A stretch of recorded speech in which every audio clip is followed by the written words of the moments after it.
वंदे पुरुषोत्तमम। समय का सदुपयोग ये अत्यंत महत्वपूर्ण है कि यूटिलाइजेशन ऑफ टाइम, जिसके जीवन में समय का सही यूटिलाइजेशन करना सीख जाता है, वो जीवन अनेक ऊंचाई तक पहुंचता है। हम लोगों ने ये समय का सदुपयोग अर्थात डिसिप्लिन, जो डिसाइपल होते हैं, शिष्य अर्थात गुरु के निर्देश को जो पालन करके नियमानुवर्ती बनकर चलते हैं, उसका जीवन सुंदर होते हैं, सफल होते हैं, कर्मठ होते हैं, लोक दर्दी होते हैं और लोगों की सेवा करने के लिए तत्पर होते हैं। और ऐसे व्यक्तित्व ही संसार के सभी श्रेष्ठतम व्यक्तियों के श्रेणी में आते हैं। हम लोगों ने देखे हैं महान व्यक्तियों का जीवन शैली, समय का महत्व, समय का सदुपयोग, ये बहुत इम्पोर्टेंस और जिसके वजह से उनका जीवन बहुत ऊंचाई तक ले जाता है। हम लोगों ने ईश्वर चंद्र विद्यासागर के नाम सुने हैं और ईश्वर चंद्र विद्यासागर ये विद्या के सागर थे। एक महान दार्शनिक थे, एक महान समाज सुधारक थे। उनका जीवन समय का सदुपयोग करने का एक उदाहरण स्वरूप था और उस उदाहरण को समझने के लिए हम सिंपली देख सकते हैं। जब ईश्वर चंद्र विद्यासागर स्कूल को और जाते थे, जिन लोगों के घर के सामने से गुजरते हुए जाते थे, वो लोग घड़ी का सुई की देखने की जरूरत नहीं होती थी। जिसके घर के सामने से 9:30 तो 9:30 बजता था, उसी समय हो जाते थे, ठीक 9:30। जिसके घर के सामने 9 तो ठीक 9।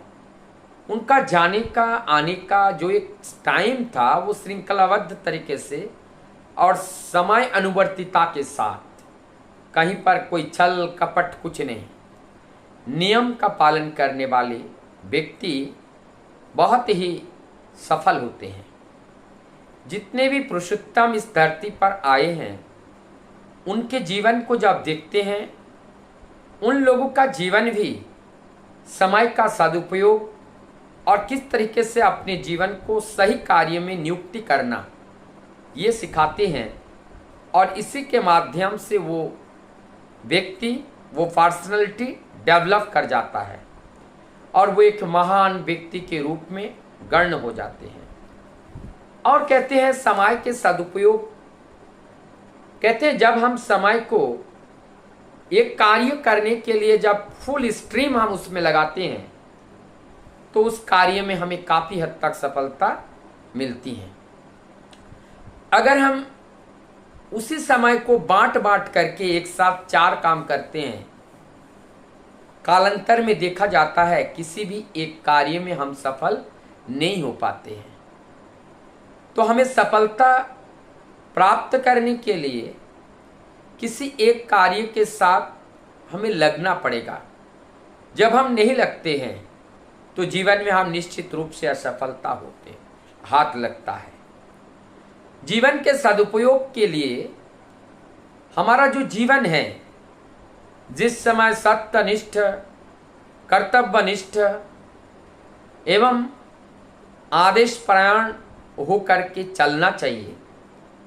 यदि उस समय हम अपने मौज मस्ती में घूमते हुए अपने जीवन के अमूल्य समय को अगर हम गवा देते हैं, तो हम जीवन के एक बहुत बड़ी उपलब्धि और कामयाबी से हम वंचित हो जाते हैं।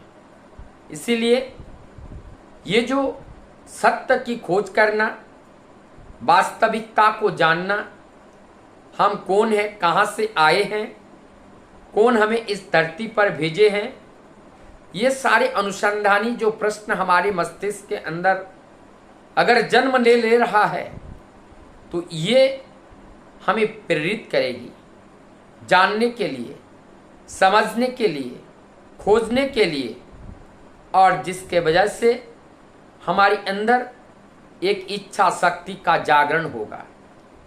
ऐसा हमें सीखना, ऐसा हमें जानना अत्यंत आवश्यकता है, क्योंकि ये समय के साथ साथ ही सब कुछ संभव है।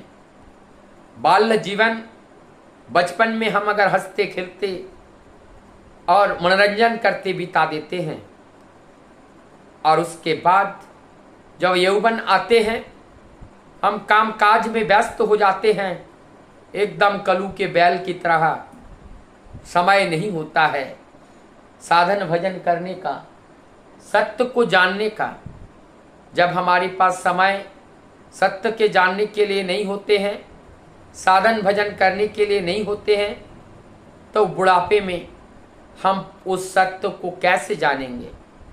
कैसे हम उस परम सत्य के बारे में विचार करेंगे? कैसे हम परम सत्य के बारे में जागरूक हो पाएंगे? इसीलिए परम पिता को जानना है, सत्य को जानना है, साधना करना है, तो बाल्य जीवन से ही ये प्रयास हमें करना चाहिए। माता के गर्भ से धरती पर आते ही जैसे ही होश होता है, हम लोग अपने पेट पालने के लिए, अपने ज्ञान बुद्धि के लेने के लिए उस रास्ते पर निकाल पड़ते हैं, उपार्जन के राह पर।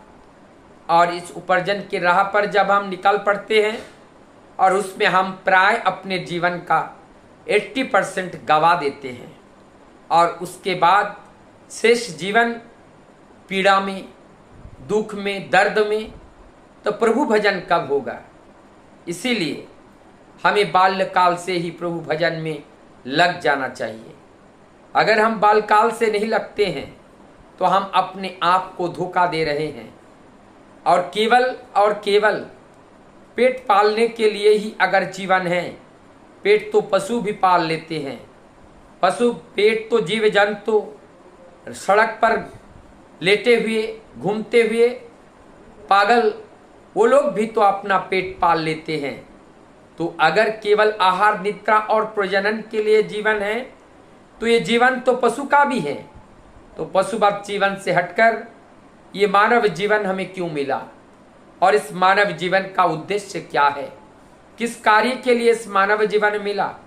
कि क्या केवल पेट भरने के लिए, या वास्तविक सत्य को जानने के लिए? क्या ये मानव जीवन बारंबार मिलता है कि एक बार मिला है और एक बार मिलेगा? कोई गारंटी है? हाँ, गारंटी तब होती है जीवन को पाते ही, जीवन के सारे ऐश्वर्य जब हम उस परम खोज में लगा देते हैं, तो निश्चित रूप से गारंटेड हो जाते हैं कि आने वाला जो जीवन होगा वो जीवन मनुष्य का होगा। नहीं तो हमारा जो कर्म फल है इस मानव जीवन में, उस कर्म फल को लेकर जो हम भोग रहे हैं, अगर हमारी गति, हमारी दृष्टि, हमारा कर्म अगर ठीक नहीं रहा तो हम विपथगामी हो जाएंगे, और विपथगामी होने पर निश्चित रूप से हमारी मनुष्य योनि ना प्राप्त हो करके हम दूसरे योनि में भी जा सकते हैं। मानव तन, मानव तनु, ये तो बड़े सौभाग्य से परम पिता की दया से मिलते हैं, और ये पा करके उस परम पिता के चरण पकड़कर चलने का सौभाग्य भी और सौभाग्य हो तो भी तभी मिलता है। और जब उनको प्राप्त करने के बाद जब उनकी कार्य करने का सौभाग्य मिलता है, ये तो परम सौभाग्य है। ऐसे सबके भाग्य में नहीं है, ये कुछ ही लोगों के भाग्य में हो पाते हैं। लेकिन हम जैसे ही जगने के साथ साथ हम प्रभु के शरण करें, प्रभु का मनन करें। देर है सवेर नहीं, देर हुआ है कोई बात नहीं, लेकिन जीते जी हम एक बार उनका शरण मनन चिंतन, और वही अपने जीवन का सर्वस्व है, ये बात तो कम से कम एक बार समझ ले, तभी अपने जीवन की गति, अपने जीवन की दशा, जीवन की दिशा सब सुधर जाता है।